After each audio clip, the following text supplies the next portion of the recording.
MJ! Ayan, ito na, Lovey. Hello. Yes, hi. Congratulations sa Thank you. renewal. Thank you so much. Wait lang. So, kanina, di ba, we were talking about the dynamics that you have with your husband, Yes. etc. But how does it really work, yung LDR marriage? Kasi parang usong-uso rin siya ngayon. Yes. I mean, wow. It's not the typical setup for sure. And of course, if we want to spend 24/7 with them, you know, it would be good. Pero ganun talaga minsan, it's just how it is. Some people have jobs abroad, and I think it's more, you know, everything's been a bit more like international and global for some people. So mahirap talaga, but then you find the right balance, you know, and it's just so important that you guys meet in the middle.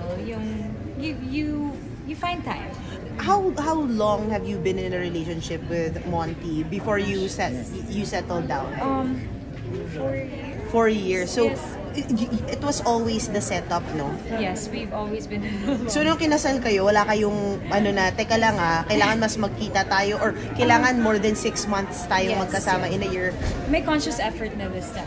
Like, may conscious Dahil effort. kasal na kayo? Yes, I mean, like, of course, kasi parang your priorities are a bit more like, you know, you have to align even With more one another. With one another. I think, you know, as much as how understanding he is, and he would always like let me do my job din naman, I make the conscious effort na din to make more time. May months kayo in a year na teka lang hindi tayo Yes. pwedeng more than 30 days hindi nagkikita. Ano yung Actually, nyo? we never have that conversation. Oh. When something comes up, we discuss talaga if how important it is.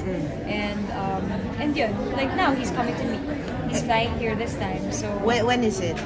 next week. Tapos pag magtatagal siya, ayan na. Magtatagal siya. Bongga. Matutuloy na yung question ni Tito Alan. He's flying, yes. At saka part na rin ang conversation namin that he's coming. And may na si Madam Grace, ipapasok na. Thank you, Miss Ayan. Gracie is here. Thank you. Ayan. Grabe, high profile ang mga endorser mo. Madam, so you're the parang newest CEO on the block, tama ba? Yes. Not so new, pero what's gonna be different with you and your endorsers this time around as opposed to yung sa ibang mga company who also pushes beauty products? The different doon sa ibang beauty products, sa ibang brand is we are making sure that our product is madali siyang i-apply. Bukod doon, we are opening, you know, as we all know, na nagkaroon ng bully before, but we are opening to have a confidence by using SCD. Yun yun kaya nandito ang SCD to give hope and confidence to all the users.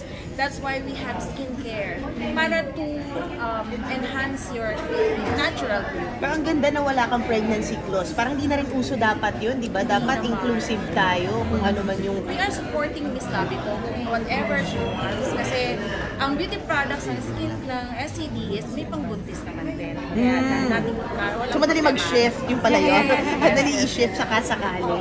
Pero ma'am, kung wala naman sa clause yung getting pregnant, yung pag-display pa ni Lovey ng body niya, part ba ng promotion mo? Kaya ginagawa nila. at to show the skin. Ako lang talaga yun. Just kidding. I just... Bubadera lang talaga. Just, congratulations. Hindi. Pero ang yung husband, okay lang ba sa kanya to expose your skin? Siyempre, iba na ngayon, may asawa ka na, no? Okay lang ba sa kanya? How understanding is your husband? He's very understanding. He's always he's always there for me. And then talagang yun nga I'm just happy that he's not, you know, giving me a hard time. Pag kailangan ko lumipad dito for work, lilipad talaga ako for work. And then, yun nga, he just lets me be. And I'm grateful for that. And hindi siya nakikialam kung ano yung mga projects na ginagawa. No. Kasi nga guilty pleasure pala yung di ba? Kamusta naman yung guilty pleasure? Oh my God, I'm so happy. We just finished filming a few days We saw your ago. post. It was so, I had the best time. Why? What's the premise? Can you share? Well, okay, it's a very sensitive topic, and I hope we get to shed light on certain issues, and very important issues actually.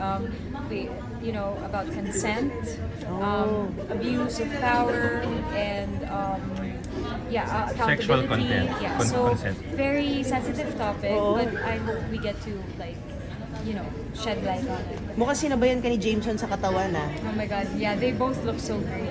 as in si JM at si Jameson. Talagang sabi ko, wow, na-sandwich ako ng very hot, good-looking men. You were there on set. Hindi ka nang papatalabog doon, no? Ever since. Grabe, Anyways, may anak